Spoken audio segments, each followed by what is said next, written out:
وہ بخاری مسلم میں وہ جو لمبی حدیث ہے جو نبی علیہ السلام اپنی بیویوں سے ناراض ہو گئے تھے، ایلا کیا تھا 1 مہینے کے لیے، گھر کی چھت پہ شفٹ ہوئے، سیدنا عمر ملنے گئے تو نبی علیہ السلام کے اوپر کرتا بھی نہیں تھا، صرف تامت تھی، اور آپ ایک کھجور کی چٹائی پہ لیٹے ہوئے تھے، اٹھے تو کمر مبارک پہ چٹائی کے نشان تھے۔ سیدنا عمر نے رونا شروع کر دیا، اللہ کے رسول صلی اللہ علیہ وآلہ وسلم کیسر و کسریٰ دنیا کے مزے لوٹ رہے ہیں اور آپ اللہ کے پیغمبر ہو کے آپ کی یہ حالت ہے۔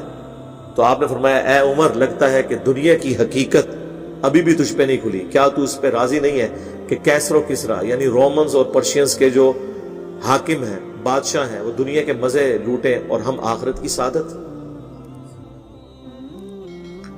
حضرت عمر کو جب یہ بات نبی علیہ السلام کہہ رہے تھے کہ لگتا ہے ابھی بھی دنیا کی حقیقت تم پہ نہیں کھلی، تو بعد والے لوگ تو پھر کسی کھاتے میں نہیں، لیکن پھر جناب حضرت عمر کی پھر ایسی حقیقت کھلی دنیا کی، ان پہ نہ حرام کھایا نہ کسی کو کھانے دیا۔ حضرت ابو بکر کی للہیت آپ دیکھیں، پوری زندگی جس بندے کی وجہ سے حضرت ابو بکر کو ذہنی ٹینشن رہی ہے وہ حضرت عمر ہے۔ آپ جتنی احادیث اٹھا کے دیکھیں، حضرت ابو بکر کے ساتھ ہمیشہ اختلاف رائے حضرت عمر نے کیا، وہ بخاری مسلم میں نہیں آتا؟ صحیح بخاری میں وہ مشہور حدیث ہے جس پہ وہ آیات نازل ہوئی تھی، لا ترفعوا اصواتکم فوق صوت النبی۔ وہاں پہ حضرت ابو بکر نے مشورہ دیا، یا رسول اللہ فلاں قبیلے کا امیر فلاں کو مقرر کریں، کیونکہ وہ نیو مسلم قبیلہ تھا۔ نبی علیہ السلام کی عادت تھی کہ آپ کوئی بھی نیو مسلم ہوتا تھا نا، اس قبیلے کا ایک امیر مقرر کرتے تھے تاکہ بعد میں اس سے کمیونیکیٹ کر کے تو قبیلے تک بات پہنچے۔ حضرت عمر نے کہا نہیں یا رسول اللہ فلاں بندہ زیادہ بہتر ہے۔ اس پہ حضرت بکر نے کہا کہ تم ہمیشہ میری بات کی مخالفت کرتے ہو۔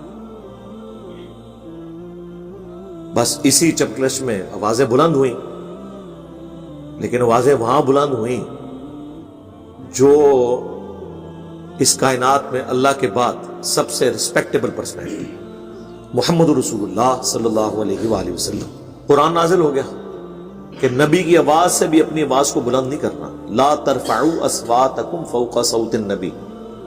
اور اگر تم نے اپنی آواز کو نبی کی آواز سے بلند کیا تو تمہارے اعمال برباد کر دیے جائیں گے اور تمہیں خبر بھی نہیں، اور ان سے ایسے گفتگو نہیں کرنی جس طرح تم آپس میں کرتے ہو۔ یہ نہ ہو کہ ابو بکر عمر یہ سمجھ لیں کہ یہ تو ہمارا داماد ہے اور بچوں کی جگہ ہوتا ہے داماد، نہ وہ اللہ کے رسول ہے۔ ہاں جی، اما عائشہ نے کبھی نہیں کہا کہ میرے خاوند نے فرمایا، کیا کہا؟ قال رسول اللہ۔ سیدہ فاطمہ نے یہ نہیں کہا کہ میرے ابا جی فرماتے تھے، نہیں، قال رسول اللہ صلی اللہ علیہ وآلہ وسلم۔ سیدنا علی نے نہیں کہا کہ میرے چچا زاد بھائی کا بیان ہے، نہ، قال رسول اللہ صلی اللہ علیہ وآلہ وسلم۔ بخاری کے الفاظ ہیں، عبداللہ ابن زبیر کہتے ہیں کہ جب یہ آیات نازل ہوئیں تو حضرت عمر حضور سے اتنی آہستہ آواز میں گفتگو کرتے تھے کہ حضور کو سنائی نہیں دیتی تھی۔ آپ کہتے تھے عمر تھوڑا اونچا بولو، مجھے آواز نہیں آ رہی، اتنا ڈر گئے۔ پھر اللہ نے ساتھ ہی ڈگری دے دی، ان الذین یغضون اصواتهم عند رسول اللہ، بے شک جو لوگ اپنی آوازوں کو دھیما رکھتے ہیں اللہ کے نبی کے حضور، وہی لوگ ہیں جن کے دلوں کو اللہ نے تقوی کے لیے چن لیا ہے، ان کے لیے مغفرت ہے، اجر عظیم ہے۔ یہ وہ آیات ہیں جو روزہ شریف پہ آج بھی لکھی ہیں، بلکہ ابھی یہ جو سعودی حکومت نے دوبارہ رینوویٹ کروایا نا، یہ ساری آیات نا روزہ شریف کی جالیوں کے اوپر انہوں نے ساری ترتیب سے لکھ دی کہ قبر رسول پہ بھی کوئی شخص اپنی آواز کو بلند نہیں کرے گا۔ تو وہ بات کہاں سے کہاں شروع ہوئی تھی؟ نبی علیہ السلام کی یہ رسپیکٹ ہے۔ تو میں وہ بات اس سے شروع کی تھی کہ اتنا کنفلکٹ اپنے دور خلافت میں بھی حضرت عمر ہر جگہ حضرت بکر کے ساتھ اختلاف رائے رکھتے تھے، خالد ابن ولید کے مسئلے پہ بھی کہ یہ اپنی مرضی کرتا ہے، خلیفہ کو نہیں پوچھتا، اور پھر کہتے تھے کہ اگر میں آپ کی جگہ ہوا نا سب سے پہلے میں اس کو ہٹاؤں گا، چھوڑوں گا نہیں، پھر ہٹا بھی دیا۔ اور دوسری طرف حضرت ابوبکر کیا کہتے تھے کہ ماؤں نے کوئی شیر پیدا ہی نہیں کیا جو خالد بن ولید جیسا ہو، وہ لاڈلے۔ لیکن یہ سارے کنفلکٹس کے باوجود ہونا تو یہ چاہیے تھا کہ جب حضرت ابوبکر پہ بیماری آئی تو کسی اور بندے کو تو خلیفہ نامزد کرتے، عمر کو نہ بناتے۔ ایک بندے کو یار ایک نیگیٹو سائیکالوجی ڈیولپ ہو جاتی ہے کہ تو ہر مسئلے میرا اختلاف کیتا ہے، ہوں میری واری آئی ہے نا تو میں اپنی مرضی کا بندہ نامینیٹ کراں گا۔ سارے صحابہ سے مشورہ کیا، حضرت عمر سے نہیں کیا، اور اینڈ پہ کہا کہ میں عمر کو نامینیٹ کرتا ہوں، قبول ہے۔ پہلے تو سارے کہہ رہے جیسے ہمیں لوگ کہتے ہیں کہ جن سب کو کام دوسرا دین دا بڑا شوق ہے کرنے دا، کام دسنے دوبارہ کال ہی نہیں آتی، اے جی انگریزی ترجمہ کرنا کرو، اے جی لکھنا ہے لکھو. تو وہ شروع میں جوش چڑھتا ہے. جب حضرت بکر نے نامینیٹ کیا کہ یہ ہے بندہ، کیونکہ یہ مشورے سے ہوا ہے، یہ ڈکٹیٹرشپ نہیں تھی، سارے صحابہ تھے اس وقت، قبائل کے سردار سے ہی پوچھا جاتا تھا نا. سارے قبیلوں کے سردار جب کہہ رہے ہیں کہ عمر کو بنا دیں، یہ نہیں کہا، یہ کہا کہ آپ ہمارے خیر خواہ ہیں، آپ جس کو بھی بنا دیں. جب بنایا تو پھر چیما گوئی شروع ہو گئی، کیڑا بندہ لاتا ہے ساڑھے تے، تو بڑا ڈنڈ ہے.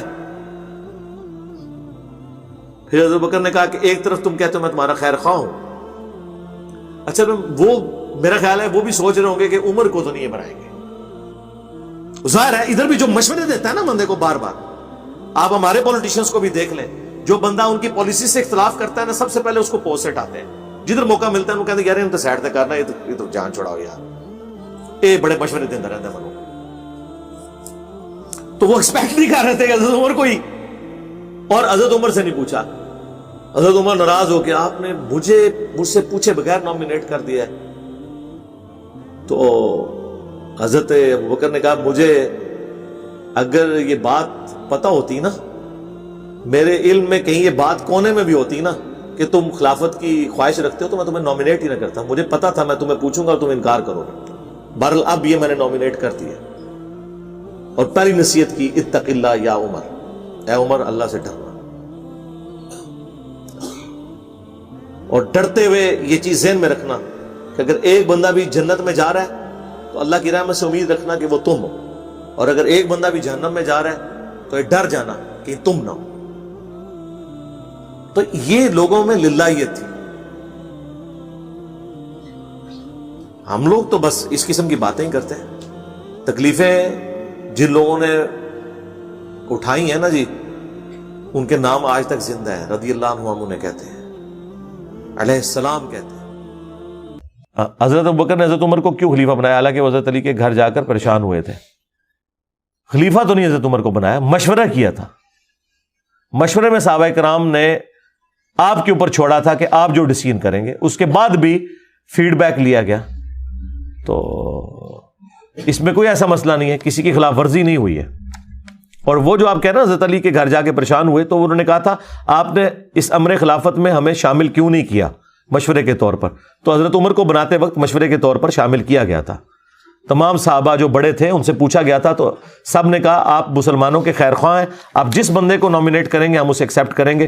جب نامینیٹ کیا پھر کتنے مخالفین اس وقت سامنے آئے تو ان کو پھر انہوں نے سیٹسفائی کیا. عمر سیریز میں پورا انہوں نے فلمایا ہوا ہے. ہاں حضرت عمر نے یہ نہیں کیا. انہوں نے کہا میں اپنے کندھوں پہ یہ بوجھ نہیں اٹھاؤں گا، میں 6 رکنی کمیٹی بناؤں گا. ٹھیک ہے. اور بلکہ بخاری مسلم میں موجود ہے، حضرت عبداللہ بن عمر کہتے ہیں کہ مسلم شریف میں ذرا تفصیل کے ساتھ ہے، یہ کیسے ہو سکتا ہے کہ کوئی گڈریا جو ہے وہ اپنی بھیڑ بکریوں کو بغیر کسی کے حوالے کیے ہوئے یوں چلا جائے. تو جب انہیں بتایا گیا کہ حضرت عمر یہ ڈیسیژن کر رہے ہیں کہ وہ معاملہ امت کے اوپر ہی چھوڑ رہے ہیں، اس آدھی روایت کو غالی رافضی اٹھاتے ہیں اور کہتے ہیں جی یہی تو ہم بھی آپ کو کہہ رہے ہیں کہ نبی الاسلام پھر کس طرح دنیا سے چلے گئے بغیر کسی کو حوالے کیے ہوئے.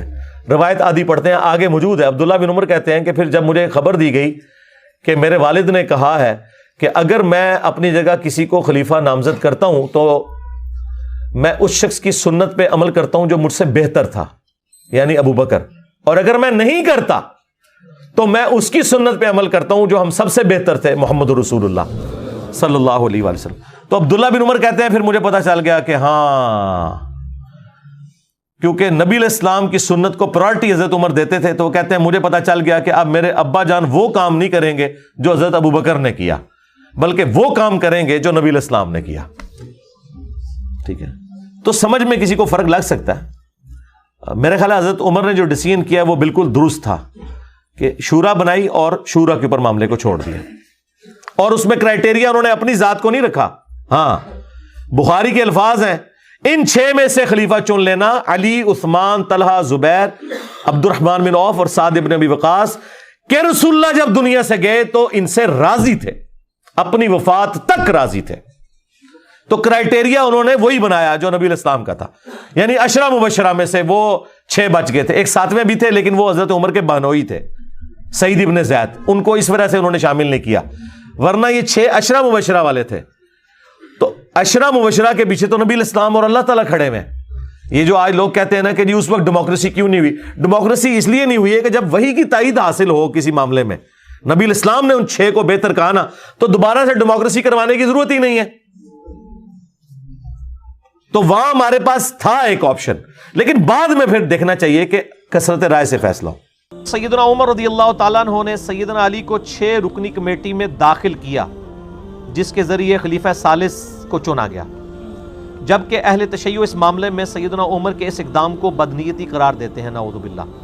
ان کے مطابق مولا علی کو ڈائریکٹ ہی نامزد کر دینا چاہیے تھا. میرے بھائی یہ بدنیتی قطعاً نہیں تھی.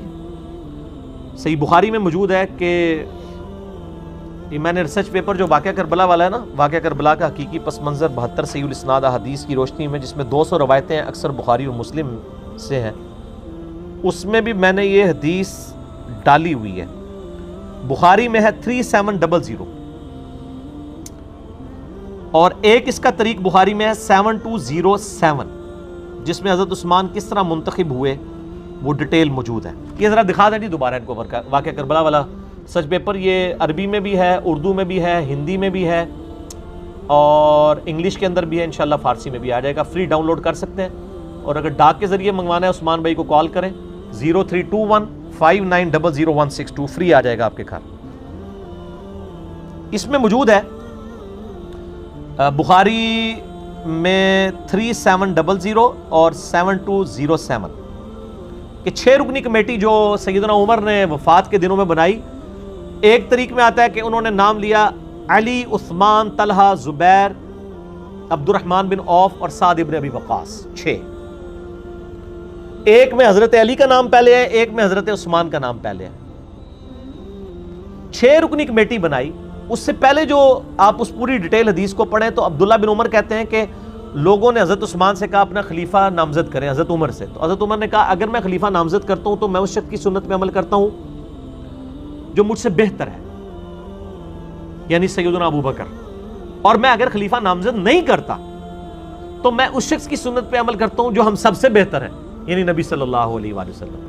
تو عبداللہ بن عمر کہتے ہیں جب یہ بات حضرت عمر نے کی تو میں سمجھ گیا کہ اب وہ اپنا خلیفہ کسی کو نامزد نہیں کریں گے, کیونکہ حضرت عمر کوشش کرتے تھے کہ وہ نبی کے طریقے کے اوپر چلیں. ویسے حضرت ابوبکر نے بھی کوئی دھونس نہیں کی تھی, صحابہ سے مشورہ لیا تھا, لیکن وہ ذرا ڈیفرنٹ تھا, یعنی نامزد کیا اور ظاہر ہے کہ حضرت عمر کے لیول کا کوئی بندہ نہیں تھا, سب نے ایکسیپٹ کر لیا. لیکن حضرت عمر اس سے بھی ایک سٹیپ آگے گئے, انہوں نے نامزد بھی نہیں کیا کسی کو, اور کہا کہ 6 رکنی کمیٹی بنا رہا ہوں, اور اس میں الفاظ ہے کہ یہ وہ 6 بندے ہیں جن سے نبی علیہ السلام وفات تک راضی رہے. ٹھیک ہے, تو اس لیے ووٹنگ کی ضرورت نہیں تھی. جب نبی انڈورس کرتے پھر ووٹنگ کی ضرورت نہیں رہتی. اور وہ اشرم وشرہ والے تھے 6 کا, علی, عثمان, طلحہ, زبیر, عبد الرحمن بن عوف اور سعد ابن ابی وقاص. اور بخاری کے الفاظ ہیں کہ سعد ابن ابی وقاص کو جو میں نے پرشین امپائر کی گورنری سے معزول کیا تھا نا, اس معزولی کو اس کے خلاف دلیل نہ لینا کہ جی اس عثمان حضرت عمر نے لا دیتا سی اینو نہیں سی خلیفہ چننا. ٹھیک ہے, وہ تو حضرت عمر 4 سال سے زیادہ کسی کو رہنے نہیں دیتے تھے گورنر, تاکہ وہ پارٹی نہ بنا لے اپنی. وہ تو حضرت معاویہ رضی اللہ تعالیٰ کی لاٹری نکل آئی کہ وہ 4 سال پورے ہی نہیں ہوئے, حضرت عمر شہید ہو گئے, ورنہ وہ بھی وہاں سے گورنری سے ہٹ جاتے. تو حضرت عمر ہر 4 سال کے بعد گورنر چینج کر دیتے تھے تاکہ وہ پارٹی بازی نہ کر لیں خلیفہ کے خلاف. تو اس پہ ویسے میرا کلپ ہے, لوگوں نے حضرت عمر پہ تان کیا تھا نا کہ معاویہ کو انہوں نے بنایا رضی اللہ تعالیٰ عنہ, تو میں نے کہا کہ وہ کچھ اور ہی معاملہ تھا. آپ جا کے لکھیں کہ حضرت معاویہ کو حضرت عمر نے گورنر بنایا تھا رضی اللہ تعالیٰ عنہ, رضی اللہ عنہ اجمعین. تو ابن عمر کہتے ہیں کہ میں نے سمجھ لیا کہ نبی علیہ السلام کا طریقہ اڈاپٹ کریں گے, اور وہی ہوا, انہوں نے 6 رکنی کمیٹی. اس کے بعد اپنے بیٹے عبداللہ بن عمر کو کہا کہ اما عائشہ کے پاس جاؤ, ان سے کہنا کہ عمر بن خطاب عرض کرتا ہے, امیر المومنین نہ کہنا, آئی ایم نو مور امیر المومنین,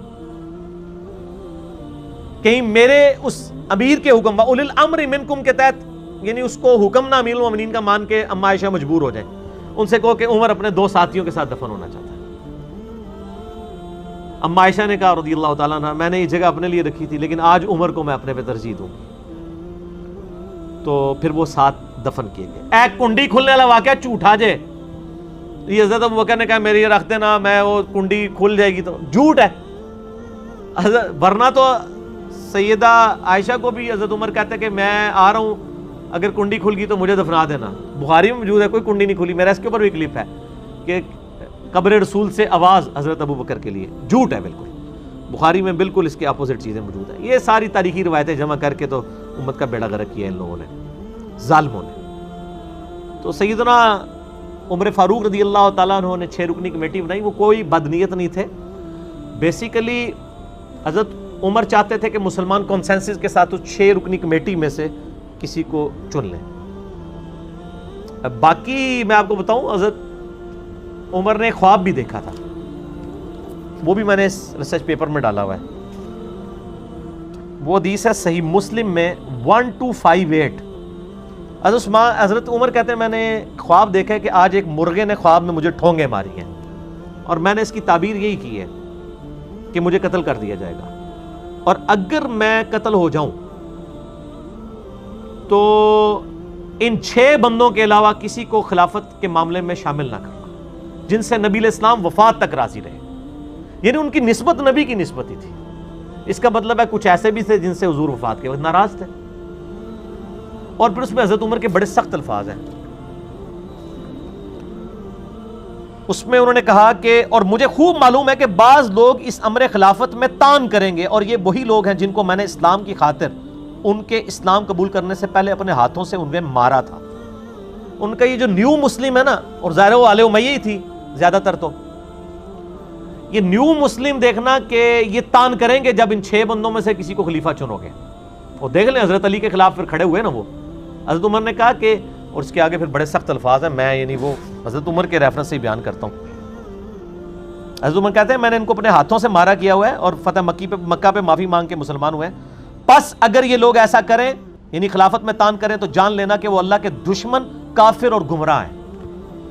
اتنا ڈاڈا فتویٰ. باقی آپ میرا ڈیٹیل دیکھ لیں. خلافت راشدہ کے 30 سال مسئلہ 162A اور B. 162A نہج البلاغہ شیعہ کی کتاب سے ہے، اور 162B جو ہے وہ اہل سنت کی کتابوں سے میں نے 30 سال خلافت راشدہ الحمدللہ ثابت کی ہے. تو حضرت عمر کوئی بد نیت نہیں تھی. اور میں آپ کو بتاتا ہوں رومن اور پرشین امپائر جب گری تو ظاہر حضرت عمر وہاں کے دوروں کے لیے گئے، انٹرنیشنل دوروں کے اوپر. حضرت علی کو اپنی جگہ خلیفہ بنا کے گئے. اس دوران اگر خدا نہ خواستہ سیدنا عمر شہید ہو جاتے، حضرت علی آٹومیٹکلی خلیفہ بن جاتے ہیں. کیونکہ بخاری مسلم میں ہے کہ جب غزوہ تبوک پہ نبی علیہ السلام گئے تھے اپنا خلیفہ حضرت علی کو چھوڑ کے گئے تھے. حضرت علی رو پڑے. یہ پہلا اور آخری موقع تھا کہ حضرت علی کسی جنگ میں ساتھ چھوڑتے نہیں تھے حضور کا. یہاں پہ حضور صلی اللہ علیہ وسلم نے ان کی دل جوئی کی. فرمایا علی تو اس سے راضی نہیں ہے کہ تیرے میرے ساتھ وہی نسبت ہے جو ہارون کی موسیٰ کے ساتھ، مگر میرے بعد کوئی نبی نہیں. بہت بڑی دلیل ہے سیدنا علی کی شان کے اوپر. یعنی نبی صلی اللہ علیہ وسلم کی سب سے زیادہ قریبی آپ کے لیے سپورٹیو شخصیت حضرت علی کی تھی، کیونکہ حضرت موسیٰ کے لیے سب سے زیادہ سپورٹیو کون سی تھی؟ ہارون علیہ السلام. یہ تسلی تھی. تو اسی سنت پہ عمل کرتے ہوئے حضرت عمر بھی جب فارن ٹورز پہ جاتے تھے حضرت علی کو اپنا خلیفہ بنا کے مدینے میں جاتے تھے. چیف جسٹس تو پہلے ہی بنایا ہوا تھا، اور آپ کو پتا چیف جسٹس کا ہوتا تو مسکراہٹ ہی کافی ہے. آج بھی چیف جسٹس آپ سنبھالے جا رہے، اس زمانے میں چیف جسٹس کا ہوتا کس لیول کا ہوگا؟ وہ حضرت علی تھے. رومن امپائر گری، ابو دردہ کو چیف جسٹس لگایا وہاں پہ، اصحاب صفا غریب صحابی. پرشین امپائر گری، عبداللہ ابن مسعود غریب صحابی، اس کو چیف جسٹس لگایا. سب سے بڑی پوسٹ چیف جسٹس کی ہوتی تھی خلفائے راشدین کے زمانے میں، اور وہ سارے وہ اصحاب تھے جو تقوی، پرہیزگاری اور علم میں ٹاپ آف لسٹ ہوتے تھے. ابو دردہ غریب آدمی، اصحاب صفا. ابن مسعود غریب آدمی، اصحاب صفا. اور حضرت علی تو ویسے ہی درویش آدمی. ٹھیک ہے. تو یہ 3 چیف جسٹس تھے حضرت عمر کے زمانے میں. سیدنا علی مدینے میں، حجاز میں، رومن امپائر کے اوپر ابو دردہ، پرشین امپائر کے اوپر سیدنا ابن مسعود رضی اللہ عنہم اجمعین وعلیہم السلام اجمعین. اللہ تعالیٰ قیامت الدین ہمیں ان کا ساتھ نصیب فرمائے، آمین. تو حضرت عمر کوئی بد نیت نہیں تھے، ورنہ یہ کام نہ کرتے. حضرت عمر کے اس عمل کو بدنیتی نہ سمجھے، بلکہ ان کی احتیاط اور نبی علیہ السلام کے ساتھ عقیدت تھی. اور یہ بھی میں آپ کو بتاؤں تاریخی روایتوں میں آتا ہے کہ حضرت عمر کی خواہش تھی کہ حضرت علی کو بنا دیں. میں نے خود وہ روایتیں پڑھی ہیں کہ حضرت عمر کہتے تھے میرا دل کرتا ہے میں اس اس گنجے کو نا اپنے بعد خلیفہ بنا دوں، یہ تم لوگوں کو بالکل سیدھا کر کے چلائے گا۔ حضرت علی اور حضرت عمر گنجے ہو چکے تھے، خود پہن پہن کے نا، بال جھڑ چکے تھے، تو حضرت عمر کو بھی پتا۔ اور یہ یعنی مسلمانوں کے اوپر جب غیر مسلم بھی تاریخ لکھتے ہیں نا مسلمانوں کی، وہ کہتے ہیں کہ حضرت عمر کے بعد اگر حضرت علی کو خلیفہ چن لیا جاتا تو اسلام کو ایک عمر اور مل جاتا۔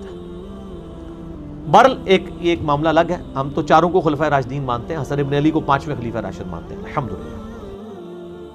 اگر حضرت عمر علیہ السلام نے کہا تھا کہ جو لوگ فتح مکہ پر مسلمان ہوئے ان کا کوئی اعادہ نہ دیا جائے، تو انہوں نے حضرت معاویہ کو گورنر کیوں لگایا؟ اس پہ میری ویڈیو ریکارڈ ہے، دیکھیں۔ یہ صرف حضرت عمر کا مسئلہ نہیں تھا، حضرت ابوبکر عمر رضی اللہ عنہما علیہم السلام، ان کو نبی الاسلام کے مزاج کا کافی اندازہ تھا، کیونکہ انہوں نے اچھا خاصا وقت حضور کے ساتھ گزارا تھا۔ نبی علیہ السلام کے کئی ایک بڑے جو ڈیسیژن تھے ان میں مشورہ آپ ان سے کرتے تھے۔ ان کو یہ بات پتہ تھی کہ نبی علیہ السلام کی کبھی یہ خواہش نہیں ہے کہ جو لوگ اینڈ پہ مسلمان ہوئے ہیں انہیں مین سٹریم میں لایا جائے۔ اس کی وجہ یہ ہے قبائلی سسٹم کے اندر جو بانڈ ہے وہ بڑا مضبوط ہوتا ہے، انسان اپنی دشمنی کو بھلاتا نہیں ہے، انسان ہے نا۔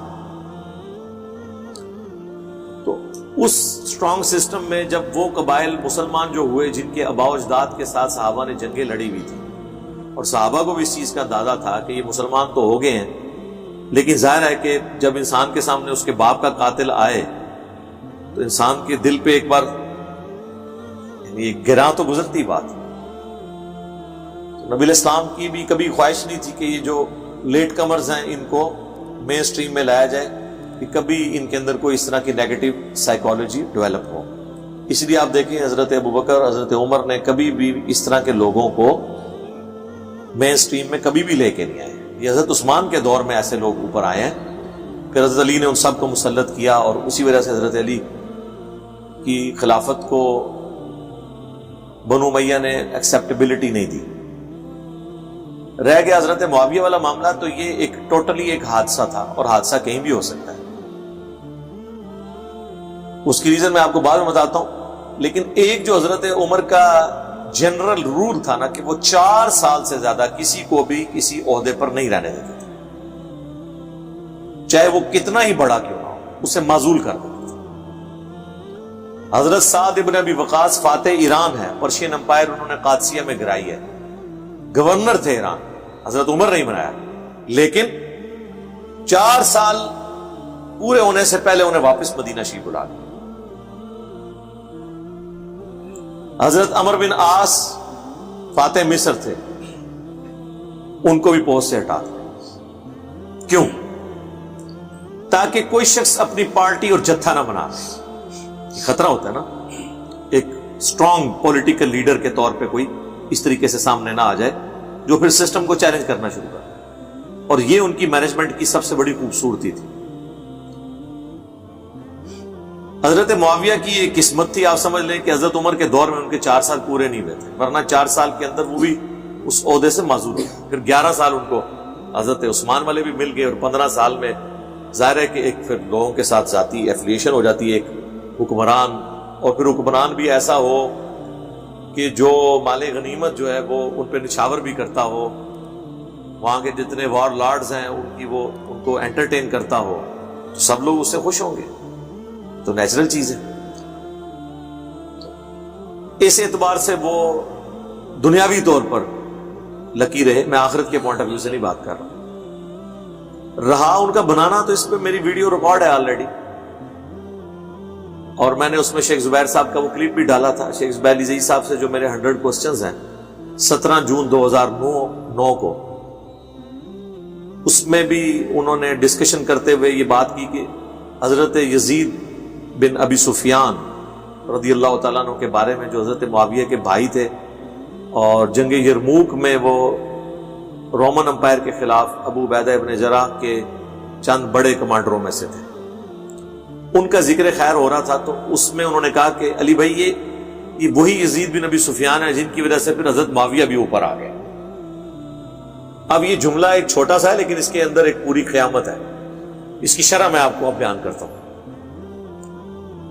ہوا یہ تھا کہ حضرت ابو عبیدہ ابن جراح کو عین میدان جنگ میں آرمی چیف لگا دیا اس علاقے میں حضرت عمر نے، جس فوج کو لیڈ کر رہے تھے خالد ابن ولید، تاکہ لوگوں کے اندر سے شخصیت پرستی ختم کی جائے، کہ لوگ یہ نہ سمجھیں کہ یہ فتوحات خالد ابن ولید کی وجہ سے ہوئی۔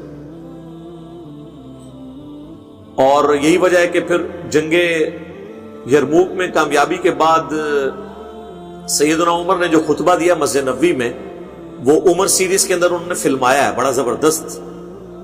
جو لوگوں کے دلوں میں قلق تھا نا، اب حضرت عمر کو تو موقع مل گیا نا، فل ٹاس ملی، تو انہوں نے کہا میں ماروں گا چھکا، کہ جو تم لوگ خسر بسر کر رہے تھے کہ بھئی وہ شخص جس کی وجہ سے اتنی فتوحات ہو رہی ہیں، سب سے مین جنگ میں دنیا کی سب سے بڑی سپر پاور کے ساتھ جو فائنل میچ ہو رہا ہے، اس میں آپ نے کیپٹن ہی ہٹا کے تو اس کو سپاہی کر دیا ہے اور ایک نیا کیپٹن بھیج دیا ہے، اور پھر اس نے وہ میچ جتوا بھی دیا۔ تو پھر حضرت عمر کو موقع ملا، پھر انہوں نے کہا کہ دیکھو خالد بن ولید کے ساتھ میرا کوئی ذاتی مسئلہ نہیں تھا، میں جب لوگوں کی یہ گفتگو سنتا تھا کہ کل کو جب خالد نہیں رہے گا تو پھر اس جہادی معاملات کا کیا بنے گا، تو مجھے یہ چیز کلک کی کہ لوگ جو ہیں وہ تو شخصیت پرستی کا شکار ہیں، ان کا تو عقیدہ یہ ہونا چاہیے یہ فتوحات خالد کی وجہ سے نہیں ہو رہی، رب خالد کی وجہ سے ہو رہی ہے۔ دوسرا، جب کوئی علاقہ فتح ہوتا ہے تو وہاں پہ کوئی ہمیں وار لارڈ نہیں چاہیے جو رعایا کو ہینڈل کرے، بلکہ ایسا شخص چاہیے جسے ہیومن مینجمنٹ آتی ہو، اور خالد ابن ولید تو سال ہا سال سے تلوار اور گھوڑے پہ بیٹھا میں، تلوار ہاتھ میں پکڑ کے، ہیومن مینجمنٹ نہیں آتی۔ ہیومن مینجمنٹ کے لیے تو سافٹ بندہ جس کو اچھی صحبت ملی ہوئی ہو،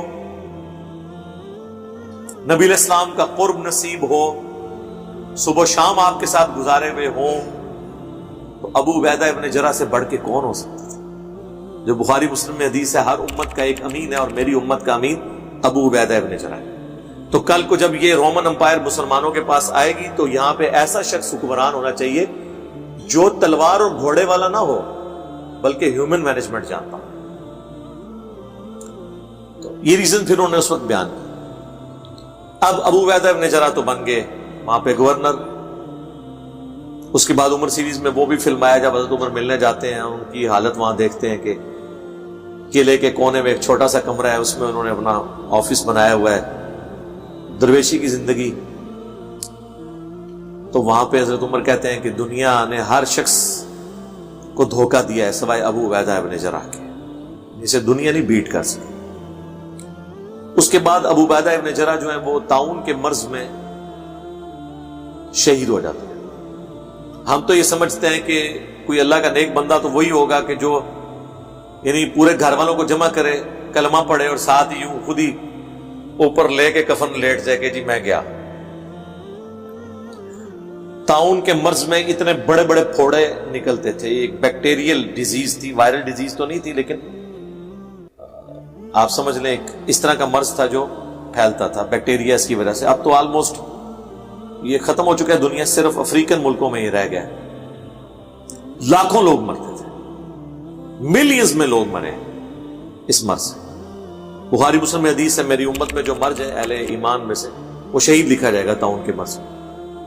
لیکن سر وہ مرنا کوئی آسان نہیں ہوتا تھا، اتنے موٹے موٹے پھوڑے پورے جسم پہ نکلتے تھے، جسم سیاہ پڑ جاتا تھا، ان پھوڑوں میں پیپ پڑتی تھی اور ایک تکلیف سے انسان دنیا سے جاتا تھا۔ ابو عبیدہ ابن جراح اس مرض میں شہید ہو گئے۔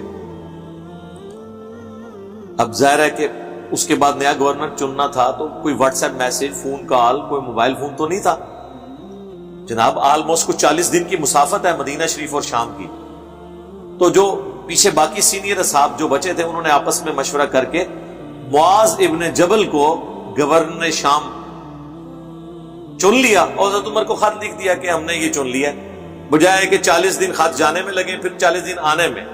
اتنا بڑا عرصہ آپ رومن امپائر کے بارڈر پہ بیٹھے ہوئے ہیں اور آپ کے اوپر لیڈر ہی کوئی نہیں ہے، کل کو وہ حملہ کر دیتے ہیں تو ظاہر ہے ایک لیڈرشپ کے انڈر ہی آپ نے لڑنا ہوگا نا۔ تو بڑا اچھا ڈیسیژن کیا انہوں نے۔ معاذ ابن جبل جو ہے وہ چھوٹی پرسنالٹی تو نہیں تھے، سر صرف 28 سال عمر تھی حضرت معاذ ابن جبل کی، اور وہ بھی طاعون کے مرض میں شہید ہو گئے، یعنی وہ جو گورنر بنایا وہ بھی شہید۔ 28 سال کی عمر میں میری تو یار پوری گاڑی بھی نہیں نکلی تھی، ایک بندہ دنیا سے چلا گیا۔ آج ہم معاذ ابن جبل جب سنتے ہیں نا تو ہم سوچتے ہیں کوئی سفید داڑھی، سفید پگڑی، سفید کرتا، نہیں سر، 28 سال، یہ 28 سال عمر ان کی دنیا سے جانے کی ہے۔ نبی علیہ السلام کی مبارک زندگی میں چھوٹی عمر میں اسلام قبول کیا۔ یہ وہی ہیں جن کے بارے میں وہ ابو داؤد اور ترمذی میں حدیث ہے، حضور نے فرمایا ہے معاذ میں تم سے محبت کرتا ہوں۔ تم کہ یا رسول اللہ میرے ماں باپ آپ کے قربان، میں بھی آپ سے محبت کرتا ہوں۔ تو آپ نے فرمایا اے معاذ میری نصیحت یاد رکھنا، فرض نماز کے بعد کبھی یہ دعا نہ چھوڑنا، اللہم اعنی علی ذکرک و شکرک و حسن عبادتک۔ سنن نسائی میں اللہم کے ساتھ الفاظ ہیں، اور ترمذی ابو داؤد میں ربی اعنی علی ذکرک، دونوں الفاظ درست ہیں۔ اور بخاری مسلم میں جو حدیث جو آپ نے اپنی پیٹھ کے پیچھے سوار کیا تھا اور پھر کہا کہ معاذ جانتے ہو کہ اللہ کا اپنے بندوں پہ کیا حق ہے، کہ اللہ اور اس کا رسول بہتر جانتے ہیں، اور اس میں وہ بار بار حضور جب کہتے ہیں معاذ وہ کہتے ہیں لبیک یا رسول اللہ، یا رسول اللہ میں حاضر ہوں، یعنی میں آپ کو اس شخص کی خوش نصیبی بتا رہا ہوں۔ لیکن موت کیسے ہوئی ہے؟ طاعون کے مرض۔ لہذا اگر کسی کی موت بظاہر دنیا میں اس طرح کی نہیں ہوتی جس طرح کی آپ کو کہانیوں میں بتائی گئی ہے، تو یہ کوئی اس کی بزرگی ختم ہونے کی دلیل نہیں ہے۔ موت کسی کی ایئر کریش میں بھی ہو سکتی ہے، کسی کی لاش کا مسئلہ بھی ہو سکتا ہے، اور وہ شعر ہے اللہ اور اس کے رسول کا، حمزہ ابن عبد المطلب، المستدرک علاقے میں حدیث ہے سید الشہداء ہیں حمزہ، اور وہ شخص بھی سید الشہداء ہے جو جابر حکمران کے سامنے کلمہ حق بلند کرے حتیٰ کہ اسے قتل کر دیا جائے، یعنی حسین ابن علی، یعنی امام نسائی، یعنی امام حنیفہ، اور ہر زمانے میں وہ شخص جو حق کے لیے کھڑا ہو۔ جب معاذ ابن جبل شہید ہوئے تو پھر لوگوں نے مشورہ کر کے یزید بن ابی سفیان کو اگلا گورنر چنا، کیونکہ وہ بھی بڑے اصحاب میں سے تھے، نبی علیہ السلام کے ساتھیوں میں سے۔ اللہ کا کرنا وہ بھی فوت ہو گئے۔ امت کی ازمائش جو لکھی ہوئی تھی، ازمائشیں پھر اسی طرح ہی آتی ہیں نا، وہ صحیح مسلم کی حدیث ہے نا کہ نبی علیہ السلام فرمایا جب تک میں موجود ہوں میرے صحابہ پہ وہ فتنے نہیں ٹوٹیں گے جو ان کی تقدیر میں لکھے ہیں، جب مجھے اللہ اٹھا لے گا تو ان پہ وہ فتنے ٹوٹ پڑیں گے، اور جب تک میرے صحابہ موجود ہیں اس وقت تک میری امت پہ وہ فتنے نہیں ٹوٹیں گے جو میری امت کے مقدر میں ہیں۔ ظاہر اللہ نے دنیا آزمائش کے لیے بنائی ہے نا، وَلَنَبْلُوَنَّكُمْ بِشَيْءٍ مِّنَ الْخَوْفِ وَالْجُوعِ وَنَقْصٍ مِّنَ الْأَمْوَالِ وَالْأَنفُسِ وَالثَّمَرَاتِ، اور جب میرے صحابہ اٹھا لیے جائیں گے تو میری امت پہ فتنے آ جائیں گے۔ تو یزید ابن ابی سفیان کو جب انہوں نے گورنر چنا تو وہ بھی فوت ہو گئے۔ اب وہ شش و پنج میں پڑ گئے کہ کس کو گورنر چنا جائے۔